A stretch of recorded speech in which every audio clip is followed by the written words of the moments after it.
మన Indian families కోసం ఒక కంప్లీట్ హోమ్ క్లీనింగ్ సొల్యూషన్ తో మీ ముందుకు వచ్చేసాను. అదే మన ప్రతితీస్ మంత్లీ క్లీనింగ్ కిట్. ఇందులో ఏవేవి ఉంటాయో చూసేద్దామా మరి. సో ఫస్ట్ వన్ వచ్చేసి 1000 ml డిటర్జెంట్ లిక్విడ్ అండి. ఇది మనకి కంప్లీట్ గా డీప్ క్లీన్ చేస్తుంది, అలాగే క్లాత్స్ ని కూడా సాఫ్ట్ గా మెయింటైన్ చేస్తుంది అనమాట. స్టెయిన్స్ ని కూడా స్ట్రాంగ్ గా ఫైట్ చేసి తీసేస్తుంది. అండ్ దాని తర్వాత 250 ml hand wash natural germs ని కిల్ చేస్తుంది, హ్యాండ్స్ ని సాఫ్ట్ గా ఉంచేస్తుంది. సో నెక్స్ట్ వచ్చేసి 500 ml డిష్ వాష్ జెల్ అండి. ఇదైతే మనకి గ్రీజ్ ని ఈజీగా రిమూవ్ చేస్తుంది, హ్యాండ్స్ కి స్మూత్ ఫినిష్ కూడా ఇస్తుంది. దాని తర్వాత 1000 ml ఫ్లోర్ క్లీనర్. ఇది చాలా ఇంపార్టెంట్ కదా మనకి. మన ఇంటికి ఫ్రెష్ గా స్మెల్ ఇస్తుంది అనమాట, జర్మ్స్ ని కూడా సూపర్ గా క్లీన్ చేస్తుంది.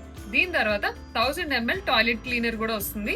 ఇది మనకి టఫ్ స్టెయిన్స్ ని రిమూవ్ చేస్తుంది, బ్యాడ్ ఆర్డర్ ని రిమూవ్ చేస్తుంది, అలాగే స్పాట్లెస్ షైన్ కూడా గ్యారంటీగా ఉంటుంది అనమాట. సో ఈ ప్యాక్ వచ్చేసి 665 రూపీస్ పడుతుందండి మొత్తం హోల్ కిట్ అంతా. అండ్ దీనికి ఆఫర్ కూడా ఉంది. సో దీనికి ఆఫర్ ఏంటి అంటే 65 రూపీస్ విలువ గల హ్యాండ్ వాష్ ఇస్తున్నారు 250 ml ది. సో ఇంకెందుకు ఆలస్యం, ఈ కంప్లీట్ కిట్ చాలా బడ్జెట్ ఫ్రెండ్లీలో ఉంది. నాకైతే చాలా బాగా నచ్చింది. సో మీకు కూడా సజెస్ట్ చేస్తున్నాను, మీరు కూడా ట్రై చేయండి. అండ్ దాంతో పాటు మీలో కూడా ఎవరైనా ఇందులో డీలర్ గా అవ్వాలి అనుకుంటే welcome to Prathithees family today itself.